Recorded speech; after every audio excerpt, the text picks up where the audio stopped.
to know each other, to think about the possibilities.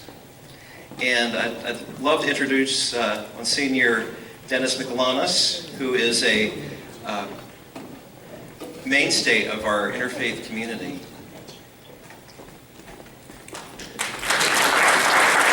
If I'm a mainstay, y'all are in big trouble.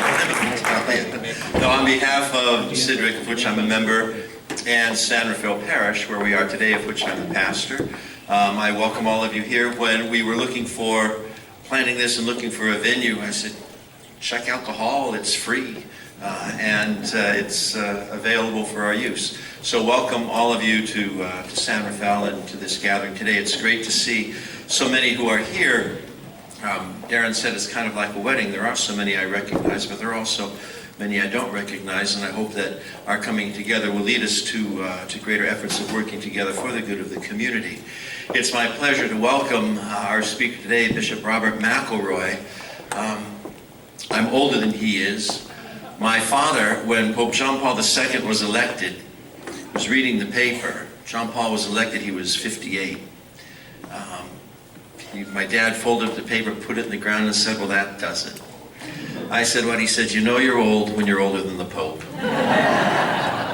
Well, when Bishop McElroy was named, I said, a priest knows he's old when he's older than his bishop. Bishop McElroy comes to us from San Francisco, a fifth-generation San Franciscan, so he's a native Californian, which we very much like. He has a degree in a bachelor's in history from Harvard, which endears me to him right there, as myself have a bachelor's in history, not from Harvard. His doctorate in political science from Stanford University and a doctorate in moral theology from the Gregorian University in Rome. There we diverge a little bit. He was educated by the Jesuits in Rome. I was educated by the Dominicans in Rome. And it's talk about an ecumenical event of getting the Dominicans and the Jesuits together is a tremendous thing. He's been bishop since April. I'm very grateful that he agreed to this today, because since he arrived, he hit the ground running. We have 100 parishes in San Diego and Imperial counties, and it is his goal to visit every single parish before the calendar end of the year, which is almost accomplished. And so taking time out from that, plus other diocesan administration and ministry, shows, I think, the importance that he gives this work. And I'm grateful to you, Bishop, for doing that. So, Bishop, please welcome Bishop McElroy.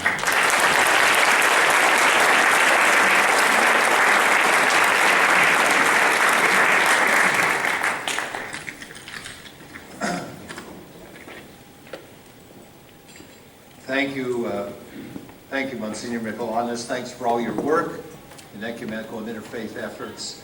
And you're still younger than the Pope, so you have some. Of course, so's about everybody. So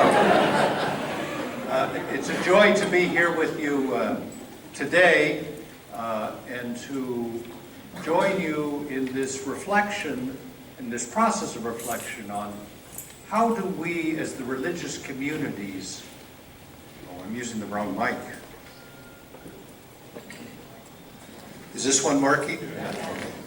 How do we as religious communities interact with one another in a way which ennobles this society in which we live here in San Diego County? That's really the question for us, I think. And we in the Catholic community have had to struggle in terms of our own understanding of this. In May, I was with Imam Taha in Washington, where we had a conference which celebrated what actually is an event that takes place tomorrow. It's the 50th anniversary of Nostra Aetate, which is the document of the Second Vatican Council, which really opened up the door in Catholic thinking in a profound way to the call and the obligation of us as people of faith to reach beyond all of the boundaries of our particular creeds and to encounter in one another the work of the transcendent present, calling us to work together, to understand one another, to form bonds of real unity. And Nostra Aetate particularly talked about the Muslim community, the relationships that the church had with the Muslim community, with the Jewish community, with the Buddhist community, with the Hindu community.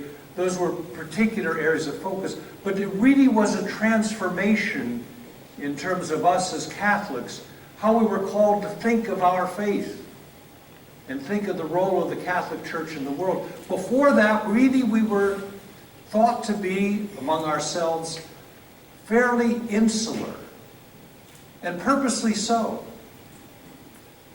One of the great differences in the Vatican Council was the notion about truth. Because up until the Council, the Catholic notion of truth was, we have the fullness of truth in the Catholic Church, and every other faith is in error. The Vatican Council said something quite different. The fullness of truth subsists in the Catholic Church, but the avenues to truth are abundantly available in almost every faith community. And we are called to encounter that and enter into that.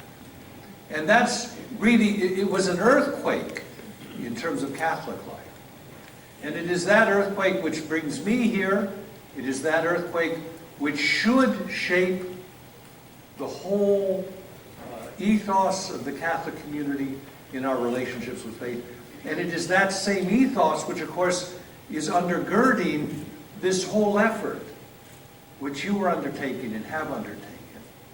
I come to San Diego as one who is new, and as one who is dazzled by the beauty of the place, but also by the beauty of the people and all that goes on here. A number of us gathered down in San Isidro on the border to stand in solidarity with those who are suffering, or the immigrant communities among us. And as I have attended the parishes, the Catholic parishes, as I visit 83 now of the 100, and so many have interfaith and ecumenical outreaches that are actions, ongoing networks with peoples that cross lines of faith in order to bring to our society justice or hope or assistance to the marginalized, and in doing so to build up a sense of the unity we have as a society. Because one of the great problems that we have as a nation and a society now is this. Our soul in the United States is deeply at stake because our politics has been reduced to a set of transactions and ideologies.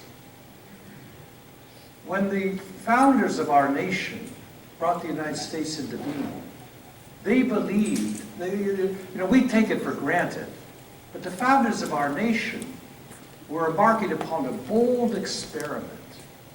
And they weren't at all sure that it would work, because they were founding a democratic republic, and in fact, we think of that as the natural order of things. There was no democratic republic in the world at the time they founded it. There hadn't really been one effectively since the Roman times, and even that wasn't a great example in some ways.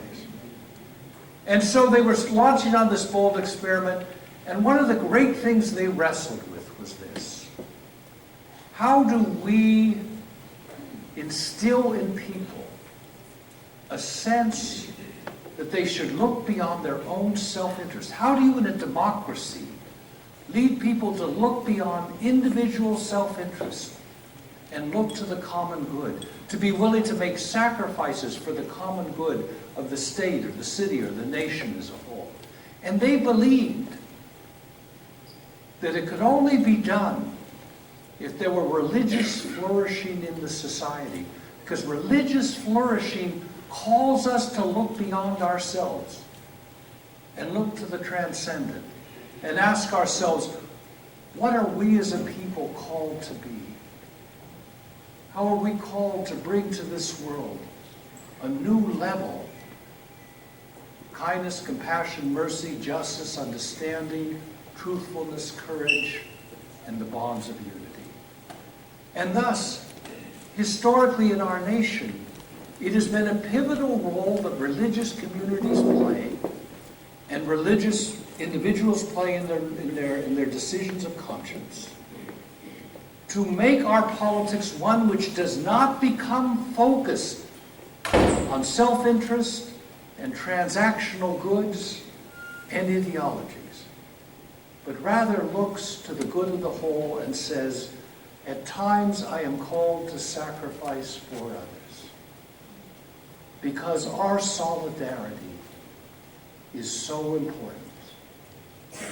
And that's really what's at risk, I think, in our society. That's why this is a great time for this to be occurring here in San Diego, of coming together, because what binds us together is a sense of the transcendent, the sense that we are called to go beyond ourselves, and to look to the divine and ask, not what people are we, but what are the people we are called to be? And how can we build that kind of a community here in this place?